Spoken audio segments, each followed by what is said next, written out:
don't get me wrong, I love living in a place that has 4 seasons, but sometimes I just wish that we lived in a place where the weather was constant all the time. Last week it was 3 degrees with 6 inches of snow on the ground. Now we're 55 and it's raining. But in the shop, Ryan's taking a look at something on his truck. His headlight is not working, so he's gonna take a look at that. And we're gonna get some things done on the car today. But while we're waiting on him, I'm gonna show you something I got in the mail. It seems like all we do in these videos is wait for parts to come in, but what's in this box right here is crucial to this whole operation. So I purchased a Pimp XS box from Stinger Performance. This isn't what it looked like when it came in. I went through and opened it up and tore stuff apart. So there's a number of different things on here, but I'll kind of give you the rundown on what's in it and why I decided to go this route. So with the mods, and obviously when you go about putting forced induction on a car, doing heads, cam intake, a number of modifications, you're either going to need a tune or you're going to need something to do the tuning yourself. When the car was together last, I went with the route of having it tuned. We just went to a local shop. I won't drop any names or anything, but they didn't do the best job. The car's drivability and functionality absolutely wasn't there. Drivability was horrible. I had a number of idling issues. I think that may have been attributed to my old injectors, but we're not really sure. So anyway, with all the things that we're going to be changing on this car and constantly messing with and evolving, we figured it would just be worth the investment to go ahead and buy a tunable ECU. So what this is this is basically a direct plug and play ECM from, like I said, Stinger Performance. And what this does is it allows a direct plug and play to the factory Ford harness. It comes in an A9L box, which is super nice because it will fit exactly where the stock computer goes. And this comes programmed with MS3 on it. So pretty much a really good, really common tuning system that's going to allow us to do all of our own tuning using Tuner Studio and things like that. Ryan and I have absolutely zero experience tuning. We went to a tuning class a couple years ago in Oklahoma City that was taught by a really well-known tuner. But since then we've more or less forgotten everything that was in that class, but it's just gonna be a process of us figuring it out. It's worth the investment. This way we're not gonna have to rely on somebody else, another tuner, taking the car to a shop and everything every time we wanna make tweaks, modifications, and stuff like that. So it's gonna be really cool, gonna be a cool learning experience. We're gonna have to do a ton of research and it's gonna take a long time to get stuff figured out, but in the end it'll be worth it just to. So, you about done? Maybe. I'm gonna try cleaning the stern, we'll see if that makes any difference. So like I said, it comes with the box in the factory case, so that's pretty cool. Some stickers. I also added on, this doesn't come with it, but I added on it came with it, but it was an additional purchase because you can buy just the computer. It's a Spartan, that's the brand. Wideband controller, and then it came with a gauge as well, so that'll be nice, an AFR gauge. That in there, and then obviously an O2 sensor, which is in this box here. So some vacuum hoses, cables, and all that kind of stuff. So pretty stoked about that. It's going to take us quite a while to learn how everything works. There's a ton of resources on the internet though, which is a good thing. So we're going to have to get all this installed and figured out before we were even able to start the car. So the good thing about ordering from Stinger is they will also send you a base tune for your vehicle. So I just inputted or I put in different mods that are done to the car. So it comes with a tune loaded up, so we should be able to at least get an initial fire off, and hopefully it idles and everything okay. So until we're actually able to do any fine tuning ourselves, it will get us to where we need to be to at least get the car started, so we don't have to guess any parameters and things like that. But as far as today goes, once Ryan gets done messing with this truck, I think we're gonna just finish buttoning up stuff on the top of the motor, throttle cable, intake. He has to fix these wires, which we'll do that, and then maybe start looking about putting some piping on. That's just been like the longest process in the world. I feel like every 5 minutes I say we're gonna see about mocking up the cold side piping, but it's literally just been the longest drawn out thing ever. But hopefully today we can get at least a decent start on it. It's just very hard when Ryan works night shift, so I come over here early in the morning and try to wake his ass up, and then by the time we get up and around and out here at the shop, we only have a couple hours to do stuff before he has to head off to work. So it's all right. We're able to work in little spurts, but slowly but surely. We have less than a couple weeks before this first meet, and in the meantime we still have to get Ryan's car back over here. Hopefully we can get this thing running so I can take it back to my house, get Ryan's car over here, and then we need to do things to his car to get it buttoned up before that, because his car is for sure going. It'll just be a matter of time to see if we can get this thing in driving shape to at least maybe limp it there. Who knows? Probably not, but it would be cool if we did. 5 minutes into getting some shit done, and this motherfucker is making me run to the parts store with him. Hey, He was mid taking apart this dash because he thought his switch was bad. And what was the real problem? well, I seem to have an issue with multiple vehicles now. My headlamps just collect water, and apparently it splashed up and shattered this much. So you didn't maybe think to look at the bulb first and Hey, see I if tried it was... plugging another bulb into it to see if that's what the issue was, because I lost high and low, and apparently I didn't plug the bulb all the way in. So I tried that last night, it didn't work. I was like, what the Basically Lake Erie in the front driver's side headlight. Have enough water in there to take a fucking bath in. So not only do we have to go to the parts store, we have the embarrassment of asking one of them if we could borrow a cordless drill, because Ryan doesn't have his cordless drill here. It's because it's at work. Tools can't make you money if you ain't got them at work. Now that Ryan's headlight is out of the way and fixed, and we have had lunch, he decides it's a good time to burn my shit down. That'll be alright. More or less fix your up. I'm waiting on him to get this fixed so I can finish running the throttle cable, because apparently it's hard for him to do that with that in the way. Would be.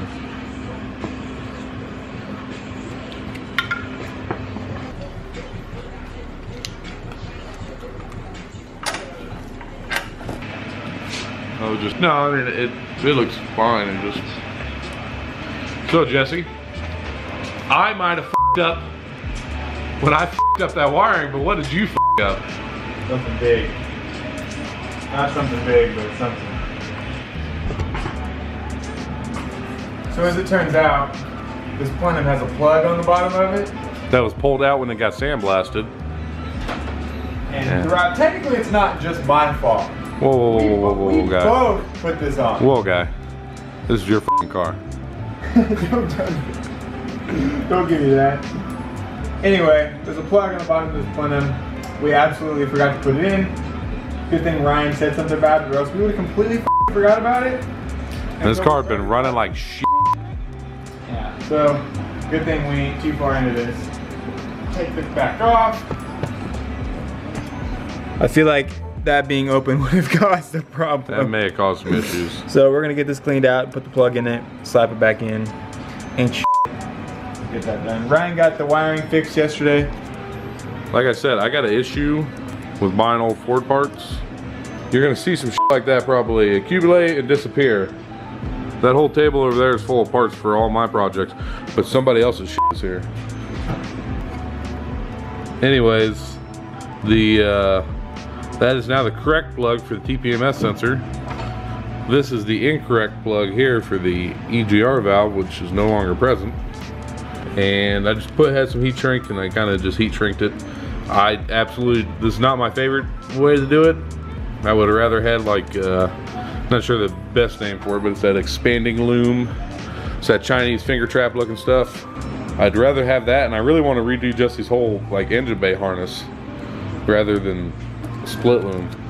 But Looks like you. yeah, we don't really have time for that right now, so we're just gonna kind of toss it back together and get her going and kind of work all the little bugs out, and then next time we start really playing with it, we'll go through and delete all the stuff in the wiring that doesn't need to be there anymore, and rewrap all the harnesses, make them look clean, At some point in the near-ish future, Jesse's planning on doing a tubular K-member and maybe some more stuff like kind of lighten up the front end, and the motor will have to come out for that, and so we'll do all that at that time. At this point in time right now, we're just getting her going.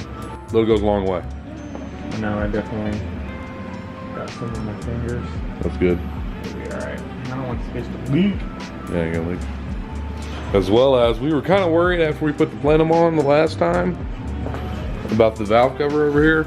Like, I was pretty sure we tightened it, but I wasn't positive. So I'm gonna go through it. I'm gonna check that real quick. Okay. Okay.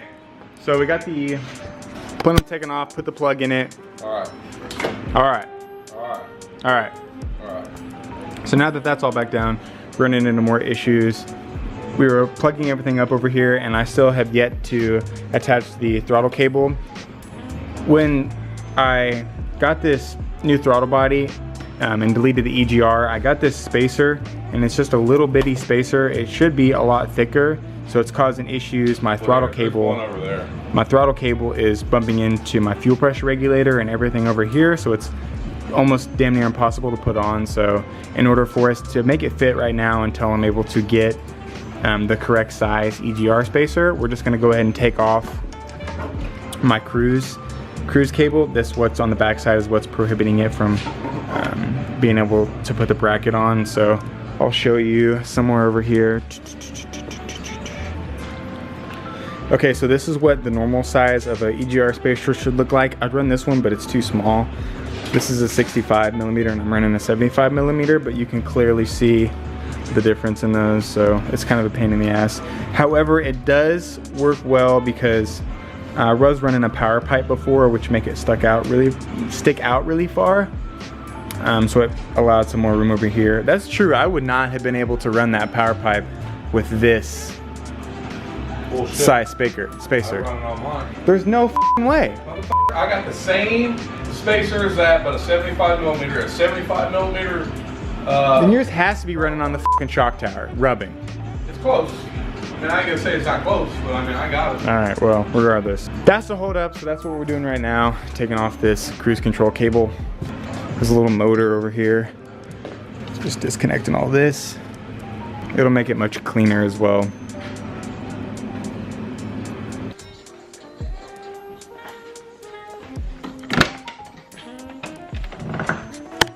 What'd I tell you about f***ing sleeping?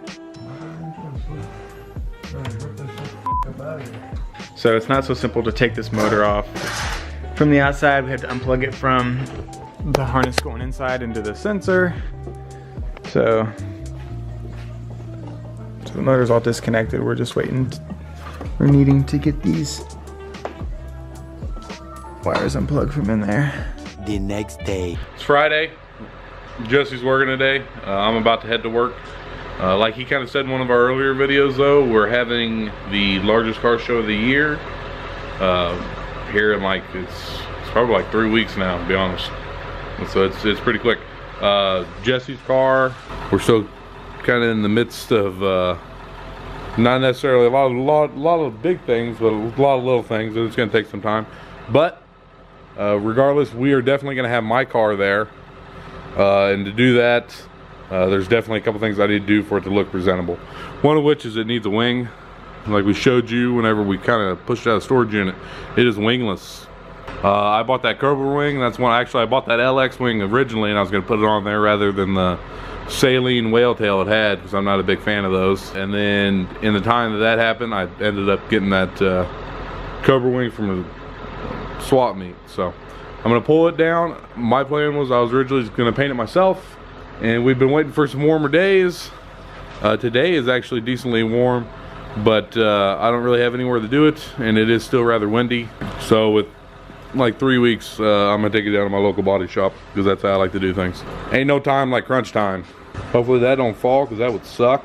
I'm gonna grab it down and pull the tail light out of it and get it ready to go. I've also got a Cobra insert. I bought the Cobra insert for the grill like almost right after I bought the car. So I've had this for like 2 years. I haven't painted it yet. So I'm gonna take this with me, and we're gonna see how much it's gonna cost me to get the two of them painted.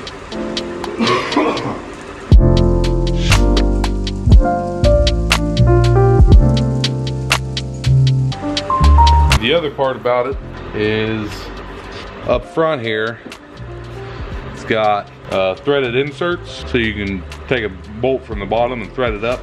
And then in the rears, it only uses 4 studs to mount. Probably should have some there, but I think it'd be all right. They're broke off, so whether it had threaded inserts or it had just a stud sticking out, I'm not sure. Typically they have a stud sticking out of them, but it is broke off flush. So I'm gonna take it down there. I had some ideas of how I was gonna repair it, but we'll see what he's wanting to get it done. So if he's wanting too much, then I'm probably out. It's kind of broke. But, alrighty. Early the next morning. Alrighty, it is 4:54 on a Sunday morning. I'll wait for Jesse to get here and he can kind of explain why the f we're up so goddamn early. But yeah, let's wait on him.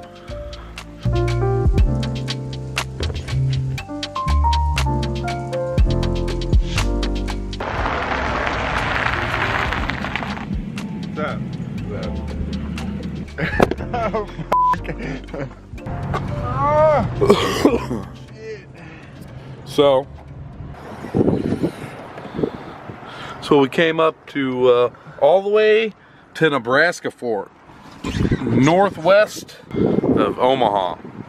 So we are currently a little ways north of Omaha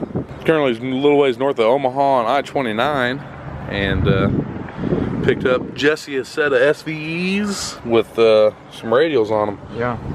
Got decent tread on the radials. They are used, so I mean they're not fantastic, but they are definitely all right. I mean they're going to work fairly good. We did determine after getting up here, the owner or the seller wasn't, he didn't have what was listed, their size, and so they're 28s, and we really like to have 26s, but we'll figure it out.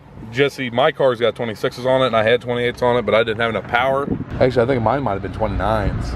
I don't know. I didn't have enough power for them. They were very, very tall. Jesse's car's gonna have a lot more power though, so we'll go from there. Got a pretty good deal. Yeah, worst case scenario, we can resell the tires, keep the wheels. I spent what he spent on just wheels, no tires, whenever I bought mine. And I've got the same SVE Raystar knockoffs. I don't want to say knockoffs, but I mean they're... Hey man, they're nice, you know? They're Raystar copies. I mean, they is what they is. We are, however, unaware, kind of worried if these won't be the correct back spacing. Yeah, we are kind of worried about that, because typically... Yeah, they make two different, like Jesse was about to say, they make two different sizes, and typically if you run 28s, you've got like a later model style Mustang that takes the different backspace than if you run 26s, which like a Foxbody or a New Edge should run. Yeah. But we'll see. I mean, they look the same as mine. Yeah. You know what I'm saying? And I'll be honest, like if they are, there's a lot of guys running late model Mustangs in the area, so. It just sucks because they're like here and we have them. We might be selling these. Alright, we are gonna jump back on the road. We have had a little bit of issues with road closures, unfortunately. So we had to take some really kind of mess. You get that hatch closed good? So on wheels bouncing out down the highway. I ain't gonna be second guessing. I just want to show you. Yee. Unfortunately, we can't really. We're a little tired, a little hungry. Can't really get both of us in the shot. Got up at 4:30 a.m. Got at 4:30. Had about 17 alarms every 5 minutes. Yeah. It is now about noon o'clock. We have yet to have anything to eat. It's about 11. We're about a half hour till. Apparently there ain't shit to eat out here in the middle of Iowa, Nebraska, wherever we are. So we'll try to find some. We got to McD's, but I'm just not feeling the McDonald's at the moment, so. Yeah. I don't think Jesse is either. We have run into some flooding. I think we'll maybe sprinkle little clips in there. Pow! Pow! Pow! Pow! Pow! Pow! There's the clips. There it is, right there. There's the flooding.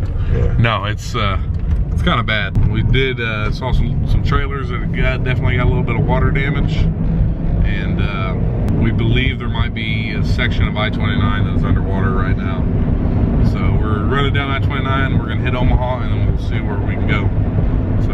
All right. So we just got back to the Homeland not too long ago. Ryan's taking a look at working on his Faja's truck, doing some plugs. His favorite thing in the world to do. Got the wheels unloaded, brought them in the shop, wiped them down a little bit. They seem to be, give them another looking over. They seem to be in really good shape. Super happy with that. Got a really good deal on them. The backspacing's right too. Yeah, we matched them up and checked them with Ryan's wheels, and they're exactly the same backspacing, which is good. We were kind of worried about that. Had a little panic we'd have to sell them and try to figure out something else, but we don't have to. We're good to go. So we're gonna set these. Yeah, at some point. I'd pan over to you, but 90% of your ass crack is out, so. Well, I mean, you're gonna have to blur that. So we're just gonna have to set these over to the side for now. Unfortunately, we are going to have to do some slight modifications, maybe a little bit of massaging. Foxbody's up. Little bit of massaging to get those to squeeze in there, but they'll look super good because Lord knows we will not be hooking up for shit with what's currently on the car. It is currently about 6 o'clock in the evening, so I think we're just gonna piddle around here for a couple more hours, maybe a little bit less than that, just try to get a few things done, and we'll probably get a little bit done more tomorrow actually, since we'll have some more time to do things then. So. Tomorrow, though. Okay, so didn't really get too much done tonight, but that's just the way it goes. I've been doing a lot of research, not a lot, but looking, I think I'm actually just gonna go ahead and try to sell those tires that are on it now. They're in really good shape. They've only been ran like one season, but they are rather large, and in order to get them to fit in here, we would have to do a lot of hammering, and don't really wanna take a hammer to it that much. So we're gonna go ahead and try to sell those and just pick up a new set of the right size, and that way we'll know. I ran 28 10.5s on my car the very first season. One, my car didn't make enough power to spin them. I mean, it would do a burnout, but I mean, it just down the track, my ET was super low. I didn't have enough power to carry for that tall tire. And then I ran into issues as well as you have to go downtown Charlie Brown on the fenders. I felt bad, and like that's saying something. Like I felt bad, so I don't really want to do that to this car. I think he needs to go 26s, or I know he needs to go 26s. So I think he should sell them. Yeah. Recoup some money and then have a brand new fresh set on them. Be good to go. Ready to go. So the only thing I did besides mess with that and Ryan messed with the truck is I put on the thermostat housing. That's essentially it. So as far as this video goes, I think we're gonna go ahead and wrap it up here. Sorry, it's been a span of like 15 freaking days trying to get better about making consistent videos like within 1 or 2 days, but it's just so hard because our schedules are pretty out of whack sometimes. So yeah, I will add before we cut this though, went to the body shop Friday. He quoted me not really super high for him to do the repair the studs. It was going to be like an hour each stud, and then plus it's got some fiberglass issues, and then prep paint and everything else. It was going to be kind of high. Honestly, for what it was going to take to fix that one, I can buy a new one, but that's going to put me out kind of time wise to get it wing on it to go to the kickoff party. So I'm going to take that LX wing tomorrow morning. We're going to run up to the body shop, get some supplies. It's been kind of warm enough. I moved my trailer out of the front of the garage, so maybe in the next week or two we can prep paint it, spray it. We'll do it in the Cobra insert and then get them knocked on or get them tossed on. So hopefully tomorrow we can put a little bit more working on this thing. Like he said, we're gonna go to town in the morning, get some supplies to paint that wing because we have got to get a move on. Hopefully we can at least get this thing maybe started, maybe like running, so we can at least get it out of the shop under its own power, out of the way to pull Ryan's car in here. There's quite a bit of things that we need to do and take care of on that before the meet in a couple weekends. So kind of coming down to crunch time on that. But other than that, okay, so anyways, thanks for watching. If you do feel so inclined to, make sure to go follow our Instagrams. I'll put the link below in the description. We post more like day-to-day stuff on there and try to post something every day, a different picture or something that we got going on. And then also, if you want to keep up or watch the previous videos of where we are and what's led us up to this point, make sure to sub to the channel using that red button below. Make sure to smash like, and we will see you guys in the next one. Keep it street.